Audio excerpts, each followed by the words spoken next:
Welcome to lesson 2 of the One Tao Army curriculum. Now, the mind is everything. What you think, you become. That's a quote from the great Buddha. And what you sow, you shall reap. That's another quote from the Christ. Now, the reason I share that with you is because, the power of internal Kung Fu and your power comes from consciousness from the mind. Think about it. Without your mind, the body won't exist. So, when I first met my master that I moved to Hong Kong, my first master I trained with in Hong Kong, Grandmaster Chun, I asked him, after he threw me around, I asked him, which I told you in the last lesson, I asked him, what are you doing? Like, how are you doing this? And he said, mind power. And I was like, what? What do you mean mind power? He's like, the mind leads the chi. The mind leads the energy. And I was just like, huh? I'd thought all this kind of mind power, chi stuff was all hocus pocus bullshit, pardon my French. He completely flipped that on upside down. My head just exploded because it was obvious that he wasn't using physical force. He was not a muscular man. He was no Arnold Schwarzenegger by no means. He was the complete opposite. He was small, skinny, old, frail, so you wouldn't expect that amount of power to come out of his body, but the explanation was mind power, or at the time he called it Nimlik, further to call it Nim Tao or Nim Tao from the Sil Nim Tao. And then chi or energy, the different types of energy that are, let's say, maximized, utilized, and understood to generate power. So that's what you're going to learn in this course. You're going to learn it from the meditative consciousness and energy work side, and then how do we apply that into physical movement so that you can manifest power in combat and life. Okay, let's get into the lesson. So for our meditation work for this lesson, for lesson 2, we're going to go deeper into the spiritual intention. Now, the spiritual intention, as you may recall from the Enter the State course, is about setting your mind in alignment with your highest nature, your spiritual nature, as soul, as essence, as consciousness, as non-physical. Now, why is that important? Because as you align your mind with your highest potential, with spirit, with soul, with God, you align your internal frequency with real power. Now, for those of you who want to go deeper into this, I suggest you read the book Power versus Force by Dr. David Hawkins, or even Letting Go. They're both, teach the map of consciousness, the different levels of consciousness, and the spiritual intention activates your spiritual will, activates your internal will to start to rise your internal frequency.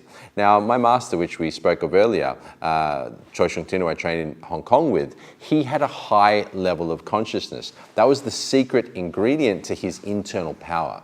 He had a level of reason, of joy, so that as he would do his movements, as he would play Kung Fu, as he would demonstrate, he was able to demonstrate tremendous power, and that came from his level of consciousness. And you know that, and we know that, because if you look at the people who trained with him, even though they're all training the same thing, each person got varying degrees of power. Some got worse, some got better. So it wasn't so much the training method, but it was the underlying level of consciousness which would bring out one's internal power. Meaning the lower the frequencies, such as pride, anger, desire, blame, guilt, shame, those lower frequencies didn't lead to high levels of power. The people that were more courageous, loving, reasonable, peaceful, power naturally came out of them. Even one of the students of my master, who was very good at the internals, when asked, what does the state feel like? She said, it feels like love. So that's another indicator for you. So the spiritual intention is the foundation of your internal power, not just in martial arts, but for life. The more peaceful, the more loving, the more joyful, the more free, the more prosperous you are in your vibration, the better your life will become, the better situations you'll attract, and the easier it will be to manifest and express your potential. So on that note, let's get into the practice. So let's go one stance and one seated, and so for you guys, you can either be in your stance, you can be seated or lying down as we do our state training. For those of you who are looking to bring it more into the martial, I suggest you do it in your stance. So one of you guys can sit, one can stand. Okay. just as an example for you guys. Alrighty, so start by taking some deep, calm, peaceful breaths. Calming down the mind and relaxing the body.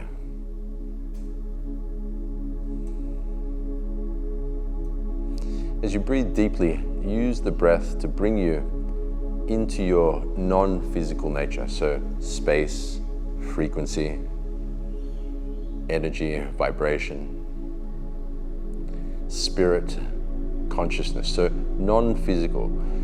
The breath helps because you know that air is non-physical. It's like ether, space.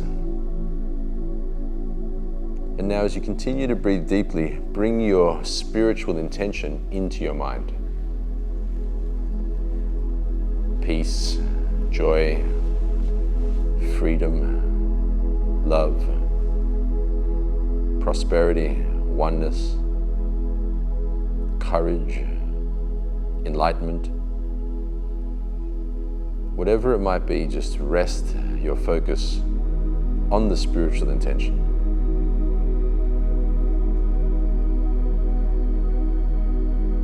Feel it.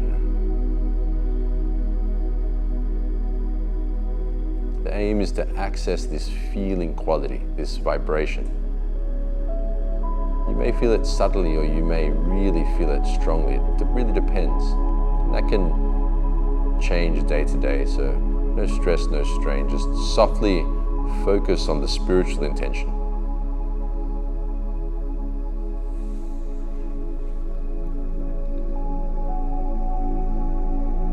Now, as you rest in this frequency, imagine some person, place, event, or experience, something which helps you to feel it. Something which potentiates that elevation in emotional quality.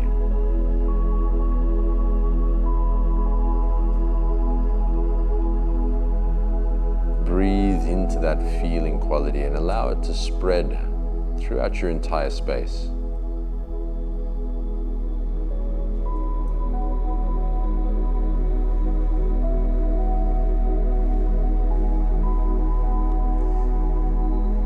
Feel the elevated emotion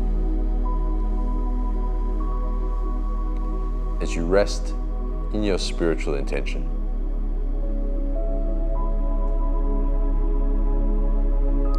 Now let go or surrender that image and stay with the feeling.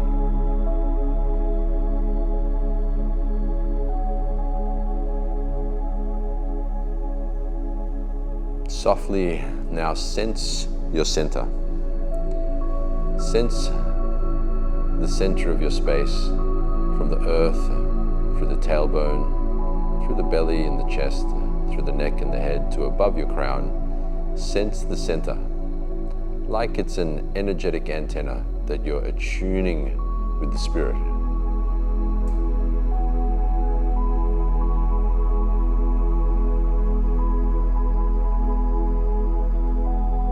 Feel it.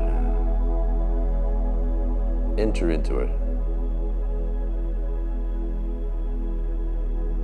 Become this vibration, this frequency. Now as you rest in the spiritual intention, you can say your own mantra or prayer. If you don't know what to mentally repeat to yourself, if you don't know what to say, you can simply say, I am peaceful, or I am loving, or whatever your intention might be. Put that on the end of I am.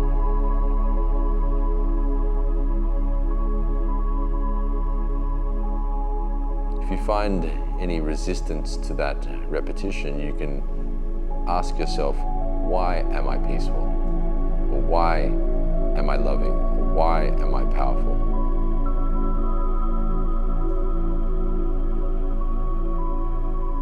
Feel it.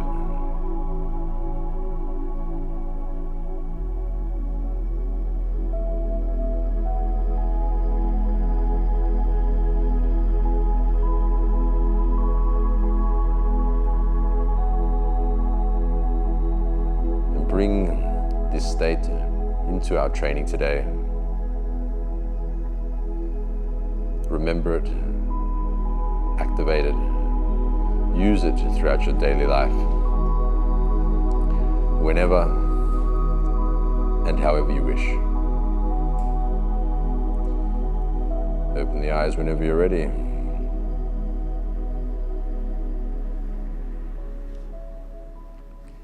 Okay, so we're going to bring the state into the form now.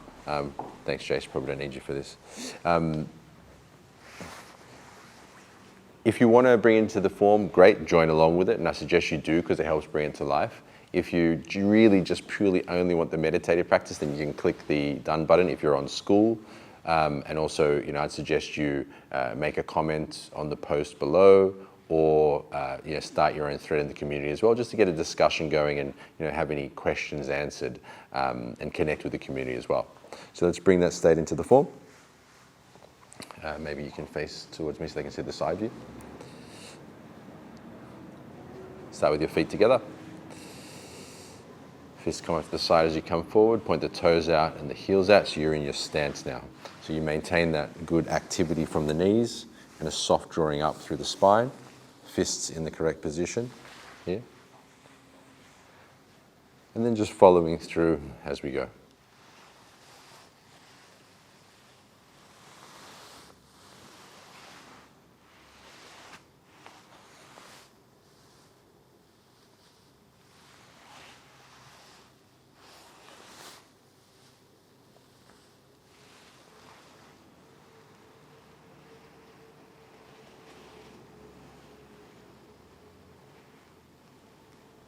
So for those of you who already know the form, I'd suggest you focus on the state. Since we were focused on the spiritual intent, just get that good feeling quality, so an uplifted emotional quality as you go through the form. This will help attune your mind, your heart, and your body with the higher fields of consciousness. It may be difficult, I know for some people at first it's difficult to influence their emotional condition, but over time and practice, you'll be able to bring yourself into whichever emotional quality you want, whether it's enthusiasm, joy, love, peace, freedom, power, whatever it might be.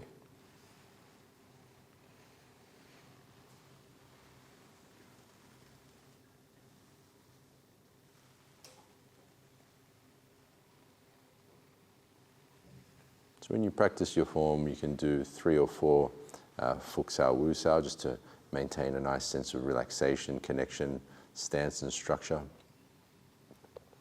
We'll call this last time back.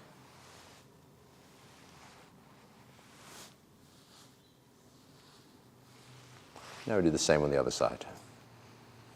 Tan Sao coming through.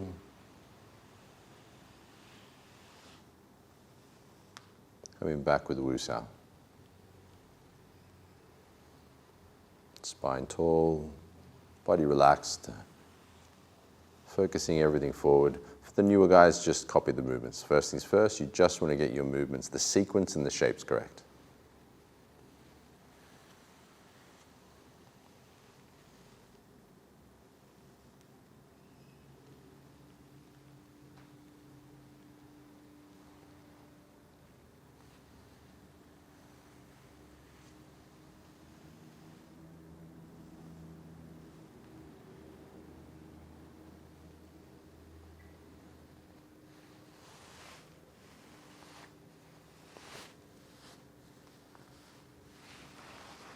Good, we'll just stick with part A today.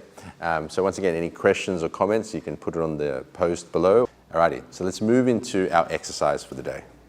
So for this week's skill, we're going to be focused on the guard, so the Wing Chun guard. Now just quickly on how to measure it out, you start with your hands on your hips, so you bring them to the hips, like kind of just above your pockets where the hip bones are, and you keep your thumbs and fingers pointing in the same direction. So you're not spreading your fingers like this, because if you have your fingers spread, it's easier to have them busted, right? So you want to keep them working together to be more robust. Then from that position on your hips, you bring them up in front of you to make a triangulation. So your fingertips will touch, and then you bring one hand back. So you'll notice you have about a 90-degree angle in your front arm, and just under a 90-degree angle for the rear arm. Now you'll see there's a triangle shape in front of you. Now the question is, okay, why do we have this type of guard? So, Noah, you just go here for a moment. So Noah has his guard up. The reason we have this type of guard, you want the shoulders relaxed so the elbows hang naturally. You want this sense of triangulation from your guard. So firstly, Noah's hands are protecting his center. So see how the hands are in this line. So if I throw any attacks down the center line, straight down this line, he's already protecting his throat, chin, mouth, nose, eyes, solar plexus and groin can be covered because it's on the center. So if he raises it or lowers it, he can protect his center quickly and efficiently. Further, the positioning of this guard here, so maybe you turn to the side, see how there's like a, so this should be a little bit back further, yeah, here, and this back further, yeah. So the front guard is approximately 90 degrees, and the back end is just under 90 degrees, right? Now the reason for this, maybe move back a bit, so, yeah. The reason for this is because the 90-degree angle is a very robust structure, meaning from a muscular and even a structural standpoint, that you can take the most pressure on this angle in the body. So the muscles are in the best angle, that we call this the optimum angle, to be able to take force into your body. Now further, in this position, from that, keep him up, he's able to reach forward to strike, but also collapse to defend. So he's in a very good position, like a midpoint, to be able to collapse and attack. Yeah? So whether it's drawing in or defending, or whether it's reaching upward or reaching forward to strike, he's in a very good position for that. Now also, you Jace, the shape enables you to crack through. So if he's coming up against any type of guard, if he just steps forward, see that shape allows him to crack through like a wedge. So the Wing Chun guard also acts as like a wedge or a shape which can easily crack through, where you can see that, maybe face forward, that forces that meet to the triangular shape can be easily redirected off and away from Jason, meaning they get pushed to the sides, yeah, because of that triangulated shape. Force coming in can be easily redirected and sent away. Now further, the shape of the hands, so Barry and Noah, see how we generally use open hands, right? Now the reason for that is that when you have open hands, you can actually, have a longer weapon. So if he reaches forward, he can eye strike. He can use a long weapon, right? Because of the length of the open hand. Second, it's easier to crack through any gaps. So if Noah has fists, right, you can see that the width of the fist is bigger than fingers, right? So Noah can get his hands through my hands easier to take control. And also, if he wants to change to a fist, he can do that once he's past the actual limb. He can change it to a strike as well. So it makes it easier to actually enter by having that thinner entry point with the pointed guard. Now, you can actually close your fists or have open palms like that. That's fine. There's nothing wrong with that. But the problem is that the end of the lever, the end of the limb, is bigger and harder to crack through. So there are a few of the reasons why we use the Wing Chun guard: to protect the center, to redirect forces off, to be able to reach and crack through with a thinner piece of the target. So there are a few of the reasons why we use the Wing Chun guard. Now, further to that, let's have a look at wrong types of guards, in my opinion. So, in regards to Wing Chun, I've seen pretty much every guard there is under the sun. And a couple of the common ones that I would suggest you don't use, firstly, is a lot of people use like a front Tan Sao hand and a back Wu Sao guard, like this. So Ip Man kind of made it popular in the movies, but once again, that's a movie. It's not a real fighting application. Now, the problem with that, if I borrow Jason, is that from a Tan Sao position, right? One last point actually on the Wing Chun guard, so I'll take one step back. See, when we have our Wing Chun guard, we have it kind of right in the middle of where, so if you create a circle, let's see how this is where your arms can reach. So that also means, that in this is the guard up. This is the range where attacks are going to come, because this is how my arms move, right? By Noah having his Wing Chun guard, approximately throat height, it's in the center of this attack circle. So any strikes that come, his hands are right in the center, so it's easy for him to go up, down, forward, left, right to defend. So having the guard in the center here allows you to defend against pretty much all types of incoming attacks as well. That's one more point I forgot to mention. Now coming back to it.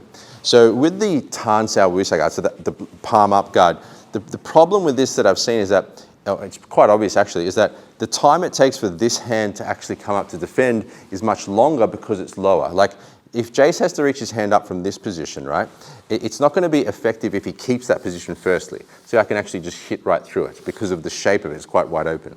Whereas if he's here in this position, see how this acts as a much better defensive mechanism. So firstly, there's that. So it's quite open, number one. And number two, it takes longer to come up. So it's just a very wide opening, so it's quite easy to come through. Whereas if he's already here, it takes much less time for him to start to actually defend any type of punch coming through. So that's the first piece. Now, that's the first guard which I don't suggest. I've seen Wing Chun people do this. So if you get told to do that, question it and test it. So I've tested all the different types of guards. This triangulation guard where you have the fingers and thumbs across through the center is the most effective. You know, caveat is, as you develop your internal power and skill, you can use whatever guard, you know, it won't really matter. But until then, you want to use the best guard so that you're safest in combat. Now, the second kind of worst guard I've seen is like the double wusao. See how both of Noah's hands are both on the center, on what we call the power plane in our system or the center line in other systems, right? The problem with this type of guard is that you'll see now there's a concave angle at the wrist here. This angle here creates a point of penetration. See how it's very easy. You even try to stop me, right? See how it's very easy for me to just hit through there because of this concave angle. It's already, because of this turn here, it's already moving in this direction. So if I add a bit of force, I can crack right through that. So I can use that as an opening. Further, apart from both hands being very close and easy to collapse and crush, as opposed to if you just do the correct way, see how now if I try to crack through that line, it can see how it naturally rolled me off this way, but it can also roll me off the other way as well, because it's a nice straight line to redirect forces off. But if both hands are collapsed here, the other downside is that often when both hands are here, the elbows are extremely narrow too. So you don't want them all the way flared out like a chicken, and you don't want them too close into your body because that also leads to tight shoulders, you know, if you're too inward or closed as well. So not tan up with the wusao, not double wusao right in the center, a triangulation. This works best. You know, you're welcome to try it out if you're a Wing Chun practitioner when you go to your school and spar with your training partners. And you can also test it out if you're a newbie with your training partners as well. Now, let's move into, I think you need to move over a bit. Let's move into kind of how we do it once again, just so we're clear on that. You start from your stance, which we spoke about last week. Hands on your hips, you bring the hands up to meet at the fingers and thumbs, bring one hand back, approximately 90 degrees angle at the front, less than 90 at the backhand.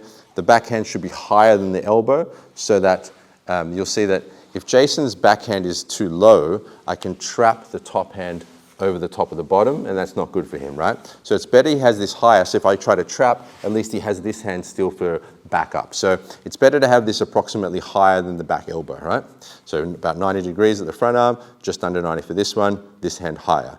Now the hands should be approximately throat and chin height because the throat's the death shot. You get hit in your throat, you could potentially die. So the guard should be protecting the weakest, most vulnerable point on the center line, which is the throat. Now, so this is how you measure out the guard. From here now, we'll go into the exercises. So the first exercise is similar to what we did last week. It's just moving.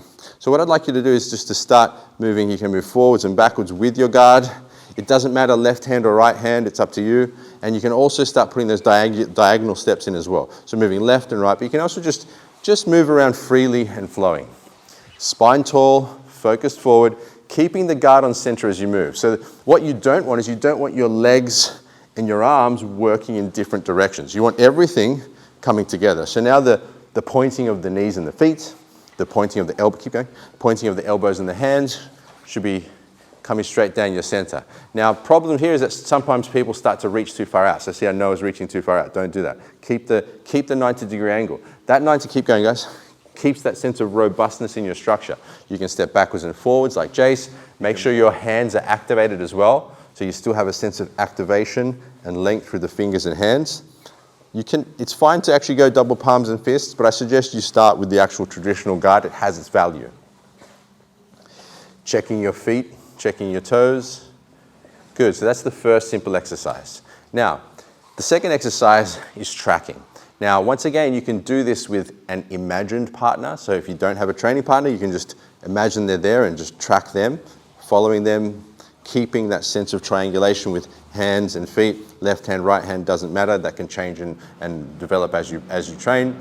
But if you have a training partner, you can track your training partner. So essentially, Noah has his guard and his stance on, everything pointing to me, and as I move around, he wants to track. So I suggest you just start off slowly. If you have a training partner, just move around slow. I mean, yes, Noah's got the right ideas coming right up in my face, that's good. But you don't really need to do this exercise because it's just tracking. You're not focusing on striking or blocking yet, you're just tracking. So that's the idea. Now, what you can also add to this is I can always just call freeze and make sure everything's targeted, the legs, the guard, everything. Okay, so let's have a go at that. So you can start practicing at home. Stay in the screen. Bring the front guard back a little, Jay. See how it's more than 90.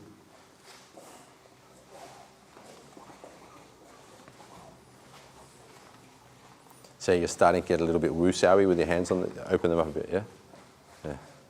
So you don't want the whole hand on the center line. Good tracking, good facing, get the left foot more targeted as well.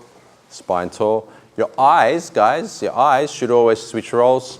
Your eyes should always be focused at the opponent's throat, around about here. Because the throat won't distract you or trick you like the eyes or the hands can. And wherever the throat goes, they go. Also, that shows you if there's an opening there, you can strike it. Noah, keep a bit more of a collapse. Don't be too far forward with your hand. The reason we don't want to be too far forward with our hands, guys, borrow for a moment. If you bring your hand too far forward, firstly, in order to punch, you haven't got much room or momentum left in your arm. You could still do it with a step. There's still that possibility, but you don't have as much propulsion from a 90-degree guard. Also, if the guard's too far out, it lengthened, his guard's too far, it's very easy to turn him and flank him, and that's not a good situation. Once again, if his guard's too far out, I could just use that to take his flank here, and now he's in trouble. So you don't want to have that overextended guard. Keep it a bit closer. Let's keep going.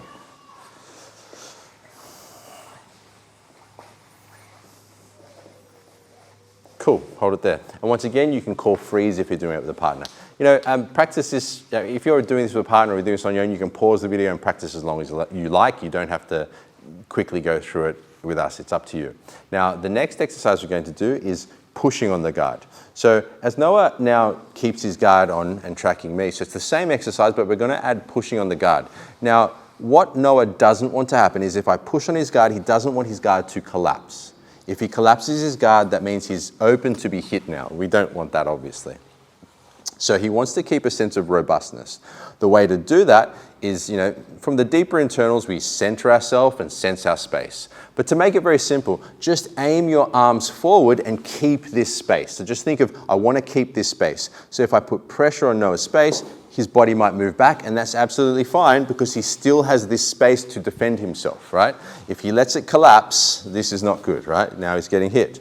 So Noah's going to track me and move around, and as I put pressure on his guard, if the pressure's not great enough, he may just stay there, right? If the pressure's too much, he rides that pressure, maintaining forward intention. So he maintains forward intent, he rides the pressure, but keeps his space. So he doesn't let that collapse. All right, so let's have a go at that, boys. Maybe Noah, you move. Jace will push you, yeah? So it's moving around, yeah? Noah's tracking, he's facing. Every so often, Jason puts pressure on his guard. Noah rides the force. He wants to keep that space. Everything actively pointing towards the opponent. Nice. All right, switch.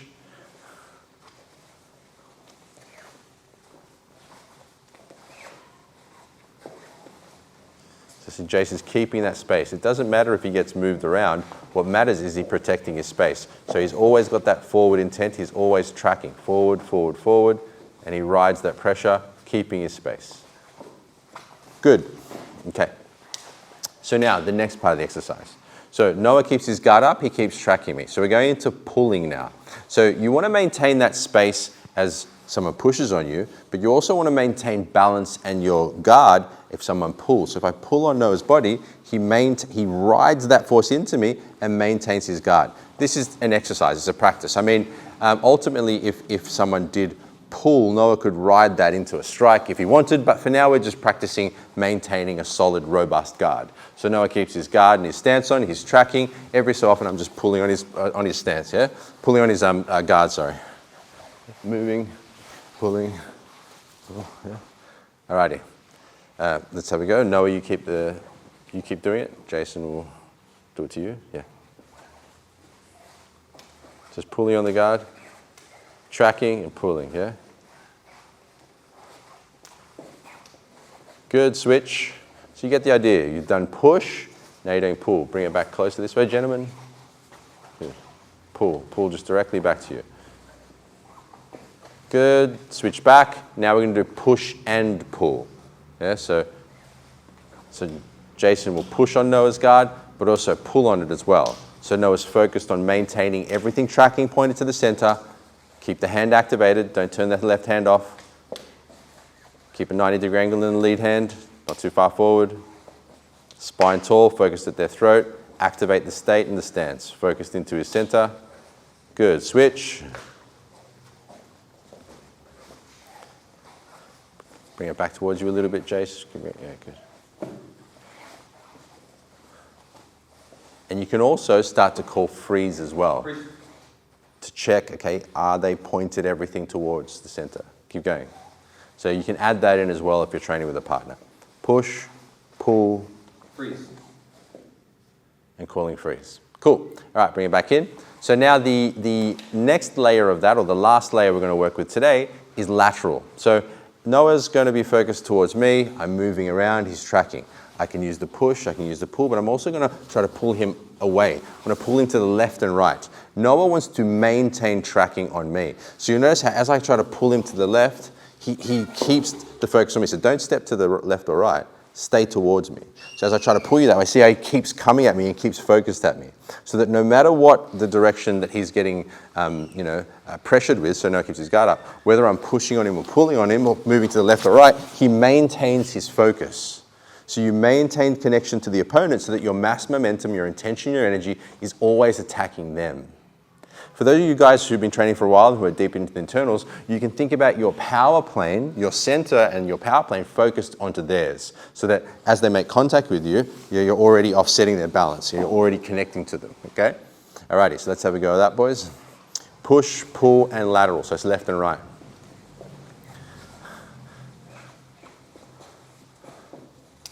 And Jason just wants to maintain his focus towards the end of Noah's center. So the back of Noah's spine. It's also known as the end of the power plane. Jason's focusing from his center through to the back of Noah's center. All right, switch, push, pull, lateral. See how Noah just sticks towards him. Regardless of the push or the pull or the lateral, he just keeps coming towards him so that he's got a good, robust defense. He's got space to protect himself with. Keep the front guard active, the left hand. You're a bit weak at the front of the left hand now. Turn it on. Your fingers. Yeah. Yeah. Think like Bill G, you know. That time.